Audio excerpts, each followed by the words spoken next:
Students, कल जैसे हम इंडिया के important geographical prospects and geographical problem के बारे में पढ़ रहे थे कि कैसे air pollution, water pollution, land pollution and as well as जो अर्बन वेस्ट पोल्यूशन है वो हमारे लिए कैसे प्रॉब्लम क्रिएट कर रहा है। तो उसमें से एक the most important and significant pollution is water pollution. हमने पिछले लेसन में पढ़ा है जल की गुणवत्ता के बारे में, ठीक है, कि जल गुणवत्ता वाला जल कौन सा होगा जो हम पी सकते हैं। जिस जल को हम पीते हैं उसे हम हाईली पोर्टेबल वाटर या उसे उच्च गुणवत्ता वाला जल कहते हैं। गुणवत्ता वाला जल जो है वो कैसे नष्ट हो जाता है, जब उसे हम पोल्यूट कर देते हैं। जिन कारणों से हम उसे पोल्यूट करते हैं एंड जब वो पीने योग्य नहीं होता है तब उस जल को हम क्या कहते हैं कि वो अब हमारा क्या नहीं है, गुणवत्ता वाला जल नहीं है, ठीक है, तब वो पोल्यूटेड वाटर कहलाता है। उस पोल्यूटेड वाटर में सबसे बड़ा जो पोल्यूशन होता है वो रिवर में होता है एंड रिवर का पोल्यूशन ही पानी नीचे, नदी का जल नीचे सीपेज करके ग्राउंड वाटर में जाता है एंड ग्राउंड वाटर को भी हमारे देश में पूरे के पूरे नदी के जल ने, पोल्यूटेड नदी के जल ने ग्राउंड वाटर को भी क्या कर दिया, पोल्यूट कर दिया। एंड हम भारतवासी north to south, east to west उस पोल्यूटेड वाटर को पीते हैं ग्राउंड वाटर के थ्रू, जो पानी हमारे पास वापस आता है नलकूपों के द्वारा, उसी के साथ बोरिंग के द्वारा, ठीक है, नदी से हम जो जल लेकर पी रहे हैं, ये सब हम पोल्यूटेड वाटर पीते हैं। ये पोल्यूशन, ये जो पोल्यूटेड वाटर है ये आता कहां से है, ये कौन पोल्यूट कर रहा है, ये कैसे पोल्यूट हो रहा है, उसके लिए आप क्या देखते हैं। सबसे पहला जो पोल्यूशन है, जो सबसे बड़ा रीजन है पोल्यूशन का, जो सबसे ज्यादा इफेक्ट करता है हमारे रिवर को, पोल्यूट करता है, वो है आपका इंडस्ट्रियल इन्फ्लुएशन। जो पूरे के पूरे इंडस्ट्रीज जो अपना अनट्रीटेड वाटर, इंडस्ट्रीज में बहुत सारे जल की जरूरत पड़ती है इंडस्ट्रियल वर्क के लिए, ठीक है, जैसे टैनरी है, चमड़ा उद्योग है, कपड़ा उद्योग है, इन सब में खूब सारा पानी की जरूरत पड़ती है। Even iron and steel industries में पानी की जरूरत पड़ती है। इस पानी के हेल्प से वो आगे अपना काम करते हैं। ग्लास फैक्ट्री है, केमिकल फैक्ट्रीज है, इन सब में हमको पानी की जरूरत पड़ती है। उस वाटर को जब वो यूज करते हैं, दैट वाटर इज पोल्यूटेड। अब उस पोल्यूटेड वाटर को उनको ट्रीट करना है, ट्रीट करके बाहर फेंकना है, ठीक है, दैट अनट्रीटेड वाटर, ठीक है, जब वो अनट्रीटेड वाटर, जब उसको पूरी तरीके से स्वच्छ न करके अस्वच्छ जल को जब किसमें दे देते हैं, नदी में वापस भेज देते हैं, तो इंडस्ट्री के कारण वह नदी क्या हो जाती है, पोल्यूट हो जाती है। और पोल्यूट होने से उसके अंदर आर्सेनिक, उसके अंदर डेडली केमिकल्स, उसके अंदर लेड, ये सब आते हैं, जिसके कारण हमको बहुत बड़ी, इवन उसके साथ साथ बहुत ही गंभीर बीमारियां होती हैं। क्वेश्चन पूछना है? हाँ पूजा। ये जो गवर्नमेंट के द्वारा इतने सारे इनिशिएटिव्स दिए जा रहे हैं, तो मीन्स गंगा का कितना पोर्शन, कितना स्ट्रेच क्लीन हो चुका है और अभी कितने मतलब और चैलेंजेस हैं? गंगा का गवर्नमेंट का जो इनिशिएटिव है नमामि गंगे, उसके पहले गंगा एक्शन प्लान था। ये एक ऐसा प्लान है जो वो कंटिन्यूस चल रहा है, गवर्नमेंट का इनिशिएटिव, क्योंकि डेली वहां पर क्या हो रहा है, गंदगी आ रही है। एंड ये उसी के साथ ये जो गंगा प्लान है, नमामि गंगे प्लान है, इसमें क्या करना है कि सारे के सारे जितने भी बड़े शहर हैं जो गंगा नदी के किनारे बसे हुए हैं, तो उस पूरे शहरों में अर्बन वाटर वेस्ट का क्या करना है, वेस्ट वाटर का ट्रीटमेंट प्लांट करना है, ताकि कोई भी अर्बन सीवेज कहाँ ना जाए, नदी पे ना जाए, इंडस्ट्रीज का सीवेज नदी पे ना जाए। आम जनता जो वहां पर ग्रामीण जो गंगा नदी के किनारे बसे हुए हैं, उनके भी जो हमारे, जिसको हम कहते हैं रूरल सीवेज है, वो भी ना जाए। तो ये एक कंटिन्यूस प्रोग्राम है। इस प्रोग्राम के तहत गवर्नमेंट कम्युनिटी हेल्थ के द्वारा एंड एनजीओज के द्वारा क्या कर रही है, लोगों तक जा रही है एंड लोगों को बता रही है कि किस प्रकार से हम अपने ही छोटे छोटे तरीकों से नदी को वेस्ट, गंदा होने से बचा सकते हैं। जो भी घर का कूड़ा कचरा है उसको हम क्या करें, जितने भी बायोडिग्रेडेबल है उसको तो हम जमीन के नीचे दे दें, जो नॉन बायोडिग्रेडेबल है उनके लिए आप देखते हैं आपके शहरों में, आपके गांव में भी आते हैं कचरा इकट्ठा करने वाले, वो सारे वहां पर हम डंप कर दें ताकि वो प्रॉपर उसका क्या हो सके, ट्रीटमेंट हो सके एंड डायरेक्ट नदी पर किसी भी प्रकार का कोई भी गंदगी न जाए, ठीक है। उसी के साथ नेक्स्ट कौन सा है, जो हमको दिक्कत देता है सेकेंड, वो है हमारा agricultural run of. Agricultural run of मतलब क्या? कृषि के कारण जो पोल्यूशन हो रहा है, कृषि के कारण जो जल बहकर नदी में जा रहा है। हम कृषि कर रहे हैं, एवर ग्रोइंग पॉपुलेशन है, पॉपुलेशन के कारण क्या हो रहा है? बहुत ज्यादा कृषि उत्पाद की जरूरत है। अब इतनी ज्यादा कृषि उत्पाद कौन उसकी पूर्ति कर रहा है? कृषक उसकी पूर्ति कर रहा है। किसकी सहायता से? बहुत सारे फर्टिलाइजर्स, पेस्टिसाइड्स, वीडिसाइड्स के द्वारा। ये फर्टिलाइजर्स, पेस्टिसाइड्स, ये सब के सब केमिकल्स हैं। ये केमिकल पानी में घुलकर कहाँ जा रहा है? मृदा के नीचे जा रहा है। जैसे ही मृदा के नीचे जा रहा है, हमारे ग्राउंड वाटर को वो क्या कर रहा है? पोल्यूट कर रहा है। उसी के साथ साथ जब वो जल में घुलकर पानी, जब जल में वो जो केमिकल है वो जल में घुलता है एंड बरसात के साथ साथ या एक्स्ट्रा वाटर के साथ वो बहकर कहाँ चला जाता है? नदी में चला जाता है। तो वो नदी क्या हो जाती है? पोल्यूट हो जाती है। उसमें क्या होता है? देखिए, बहुत ज्यादा हार्मफुल बैक्टीरिया, वायरसेस, ये सारी चीजें क्या कर जाती है? इस पूरे एरिया को नष्ट कर देती है। एंड क्या ग्रो होता है? Algal Bloom. एल्गल वो इस जगह पर पूरे के पूरे उस केमिकल के कारण उस पूरा एरिया, उसका जो नदी का एरिया, उसको ऑक्सीजन खा लेते हैं एंड वो नदी के अंदर जितनी भी हमारे एक्वेटिक लाइफ है, जलीय जीव जंतु है, वो पनप नहीं पाते। तो एग्रीकल्चर में यूज होने वाले केमिकल भी नदी को प्रदूषित करते हैं। बॉयज, जैसे कि आपने बताया कि नदियाँ कृषि से भी, जो हम पेस्टिसाइड यूज करते हैं उनसे भी नदियाँ प्रदूषित होती है। तो गवर्नमेंट ये पेस्टिसाइड को डायरेक्ट बंद क्यों लगा? गवर्नमेंट, वेरी गुड, गवर्नमेंट ने जितने भी फर्टिलाइजर्स हैं, पेस्टिसाइड्स हैं, इंसेक्टिसाइड्स हैं, इनको पूरी तरीके से बंद नहीं कर सकते, because the population of our country is growing very fast and इस पॉपुलेशन को फूड चाहिए, ठीक है, एंड इस फूड को पेस्टिसाइड्स एंड फर्टिलाइजर्स के द्वारा ही हम क्या कर सकते हैं? ले सकते हैं। मगर गवर्नमेंट ने एक काम ये किया है कि जो फर्टिलाइजर्स एंड पेस्टिसाइड्स पर जो सब्सिडी थी वो बंद कर दी है। सब्सिडी बंद कर देने से क्या होता है कि चीज की कीमत बढ़ जाती है, ठीक है, ताकि जो लोग उसको जो फालतू का यूज कर रहे थे, वेस्ट कर रहे थे, वो ना हो। उसी के साथ गवर्नमेंट ने एक और इनिशिएटिव दिया है कि इन फर्टिलाइजर्स के प्लेस में उस प्रकार के फर्टिलाइजर्स को यूज करना जो हमारे क्या हो? बायोडिग्रेडेबल एंड हमारे पेड़ पौधों के लिए फ्रेंडली फर्टिलाइजर्स हो, उनको यूज करने की उन्होंने इनिशिएटिव दिया है। एंड बहुत सारे ऐसे प्लांट्स उन्होंने वो किए, जैसे आपके किस्में हैं केंचुओं के द्वारा बनाए गए खाद, ह्यूमन बीइंग के अपने खेतों के और आसपास से जो भी चीजें जो क्या होती हैं, वेस्ट होती हैं, जो बचा हुआ रहता है, उसको फिर से इसको खाद में क्या करना? कन्वर्ट करना। एंड इस प्रकार के छोटे छोटे स्टार्टअप्स उन्होंने, गवर्नमेंट ने क्या किया हुआ है? इनिशिएटिव दिया हुआ है एंड प्रमोट कर रही है, ताकि इन सब चीजों को क्या किया जाए और आगे तक लाया जाए एंड धीरे धीरे फर्टिलाइजर्स, केमिकल फर्टिलाइजर्स को हटाकर इनको यूज में लाया जा सके। आप देखते हैं हमारे यहाँ डिंडोरी में नर्मदा जी बहती है। नर्मदा जी के दोनों तरफ आप क्या देख रहे हैं? शहर बसे हुए। घर मकान के डायरेक्ट टॉयलेट बाथरूम का पानी कहाँ चला जाता है?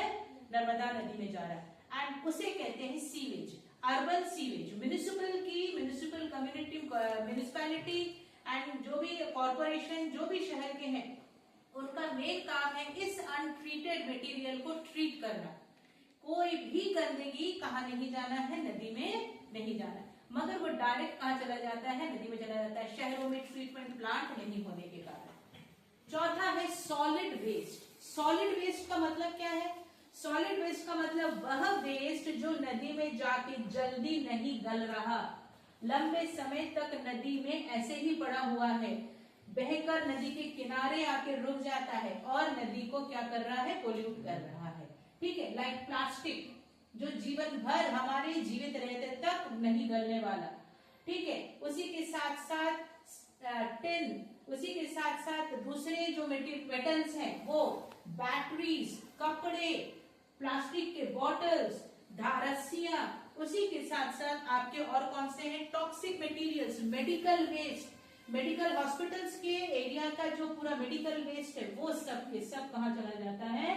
नदी में चला जाता है। जो घुलता नहीं है, जो पानी में वैसे ही रह जाता है, और अगर घुल भी रहा है तो पानी में मिक्सअप हो जाता है, वो हमको दिखता नहीं है, and that water we drink, that polluted water we drink, which creates a very serious diseases in our body. ठीक है. Then encouraging community, हमारी हम जो कम्युनिटी है, जो मोस्ट बुद्धिमान जो हम कम्युनिटी है, इस कम्युनिटी को एनकरेज करना कि नदी को गंदा होने से कैसे बचाया जाए. आप जैसे स्टूडेंट्स, आप जब इसको पढ़ रहे हैं, आप समझ रहे हैं कि नदी गंदा होने से, नदी को गंदा करने से कितने बड़े हेवी प्रॉब्लम में हम आ सकते हैं. उसको बचाए रखने के लिए, नदी को बचाए रखने के लिए, गंदा होने से रोकने के लिए हम ही आगे कम्युनिटी डेवलप करके क्या कर सकते हैं, काम कर सकते हैं. कैसे ये काम करेंगे आप देखिए कि ये सब मानव ही है जो नदी को गंदी नदी को क्या कर रहे हैं, साफ कर रहे हैं. ये पाइप्स के द्वारा सारा कचरा एक तरफ लेकर आए हैं. इंडिया में एक ऐसी ही कंपनी है जो नदी का ये सारा कचरा, प्लास्टिक पूरा बाहर निकालती है, निकालकर उसको वापस उसको क्या करती है, रिसाइकिल करती है, करके उसे यूज कर रही है. In this way the whole river is getting clean. इस तरह देखिए स्टूडेंट्स किस प्रकार से पूरे कचरा इकट्ठा कर रहे हैं, कैसे नदी साफ हो रही है, क्योंकि इसको गंदा हमने नहीं किया है. तो ये कम्युनिटी एफर्ट है जो क्या करेगी, नदी को साफ होने में हमको हेल्प करेगी. हाँ नम्रता. मैम, अब तक मतलब इंडस्ट्रीज में वाटर प्लांट लगाना कंपलसरी है. हाँ, वाटर ट्रीटमेंट प्लांट का लगाना बहुत कंपलसरी है, जिसको वेस्ट वाटर प्लांट कहते हैं. वेस्ट वाटर के बिना, प्लांट के बिना कोई भी इंडस्ट्री का जो प्लानिंग है वो अप्रूव नहीं होता है. एंड गवर्नमेंट की तरफ से ऑफिसर्स आते हैं ये देखने के लिए कि वेस्ट वाटर ट्रीटमेंट प्लांट काम कर रहा है कि नहीं, and whether the industry is treating that waste water और नॉट. अगर इंडस्ट्री उस वेस्ट वाटर को डायरेक्ट बाहर कर देती है तो इंडस्ट्री का लाइसेंस कैंसिल हो सकता है, इंडस्ट्री बंद हो सकता है. So it is very important कि हर इंडस्ट्री के पास अपना वेस्ट वाटर ट्रीटमेंट प्लांट हो. ये कुछ बहुत बड़े प्रोजेक्ट्स हैं, like Namami Gange conservation project. आप देख सकते हैं इसके पहले गंगा एक्शन प्लान 1986 से गंगा एक्शन प्लान चल रहा था. फिर उसके बाद 2014 में नमामि गंगे प्रोग्राम आया. गंगा नदी को क्लीन करना है, एंड उसी के साथ साथ आपका नेक्स्ट इसमें क्या करना है, म्युनिसिपल सीवेज को हमको वहीं पर रोकना है, नदी को साफ रखना है, इंडस्ट्रियल पोल्यूशन नहीं करना है, रूरल सैनिटेशन, ग्रामीण जो स्वच्छता है उसको मेंटेन करना है, हर घर में टॉयलेट बाथरूम होना है, नदी के किनारे कोई भी डेफिकेशन के लिए या उसके आसपास कोई नहीं जाएगा इस काम के लिए. ठीक है. उसी के साथ क्रिमेशन, हम नदी के किनारे शव दाह करते हैं एंड शवों को फिर हम बहा देते हैं. उसकी जगह क्या करना है, दूर क्रिमेशन करना है ताकि सीधे नदी के साथ उसका कोई प्रभाव ना रहे. ठीक है. फिर उसी के साथ लोगों को कनेक्ट करना. हम जैसे लोग जो जानते हैं कि रिवर पोल्यूशन क्या कितना बड़ा एक हमारे लिए प्रॉब्लम है, उनको आम जनता के साथ कनेक्ट करना, जो नहीं जानते उनके साथ कनेक्ट करना, वाटर की क्वालिटी को हर समय मॉनिटर करना, पीने योग्य जल को मॉनिटर करना, बायोडायवर्सिटी, आसपास इतने पेड़ पौधे हरियाली लगाना ताकि क्या हो सके कि वो पेड़ पौधे एंड दूसरे जो हमारे फ्रेंडली बैक्टीरियाज हैं, हेल्दी बैक्टीरिया हैं, वो क्या करें, हर समय जल को स्वच्छ करने में हेल्प करें. ठीक है. एंड अविरल Ganga that is continually Ganga इसी तरह से स्वच्छ बहती रहे. ठीक है. ये सारे प्रोग्राम्स जब हम क्या करेंगे, आगे लेकर आएंगे, तभी हम रिवर पोल्यूशन को रोक सकते हैं. उसमें एक और एग्जांपल है आपका गंगा ग्राम. गंगा नदी के किनारे जो गांव बसे हुए हैं उन गांव में इसको प्रमोट करना, ताकि गंगा के किनारे के गांव जब खुद ही स्वच्छ होंगे तो गंगा नदी खुद ही क्या होगी, स्वच्छ होगी. जब गंगा पर ये कार्य हो रहा है तो हम अपने अपने एरिया के नदियों पर भी सेम वही कार्य करें. ठीक है. यहाँ तक आपको समझ में आया. इसलिए गंगा नदी पर डॉक्टर भूपेन हजारिका ने एक गाना गाया,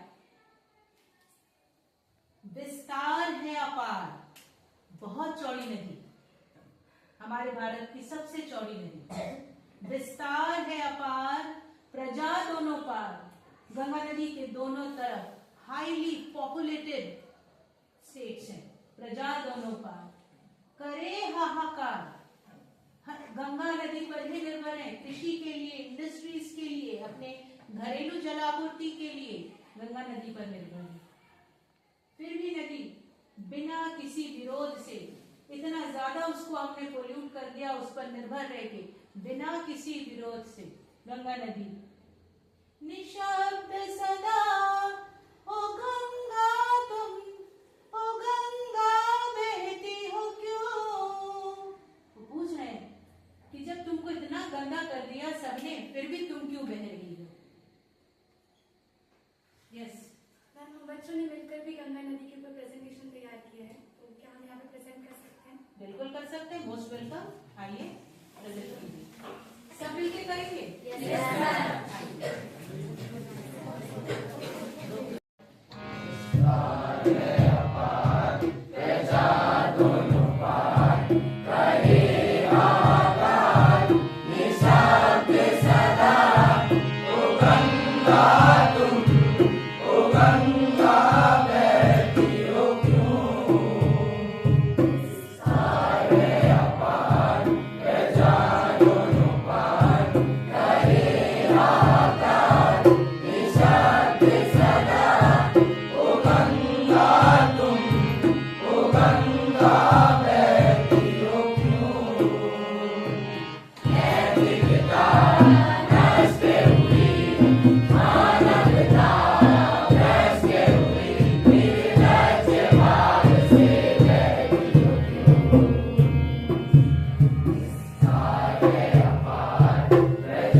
एनईपी के तहत और हमारा ये एक प्रोग्राम है कि कैसे बच्चों को हम एजुकेशन बच्चों के लिए एजुकेशन अलग अलग इंटर डिसिप्लिनरी स्किल्स के द्वारा किया जाए।